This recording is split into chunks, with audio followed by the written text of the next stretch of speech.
Well, Nathan, we're getting more details today on a constitutional challenge that has been launched by 9 First Nations communities across this province.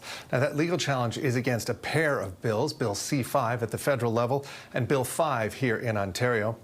Both of those bills were passed to allow government to expedite the development of major infrastructure projects, think mining or pipelines. Now, the provincial bill would allow government to suspend existing provincial and municipal laws and practices by creating what are called special economic zones. The 9 communities say the laws are unconstitutional as they ignore First Nation rights, and like the bills themselves, they will not allow for adequate consultation with those First Nations communities about the use of their lands. Now, both levels of government say the laws are needed to help deal with the fallout from the Canada-U.S. trade war, but those here today at Queen's Park say that's not the case. Let's be clear. This wasn't done in panic or in haste in reaction to the Trump tariffs. This has been the Ford government's plan for 7 years. The record is clear.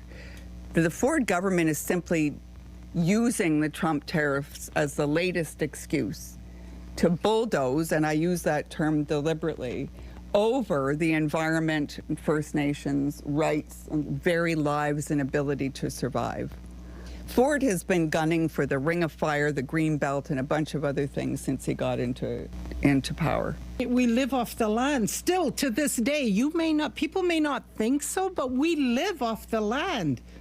We eat the animals on the land. We fish. This is all natural for us. And this is all at risk. So this has got to be the worst. If we look at what's coming as a result of these bills, it's destruction.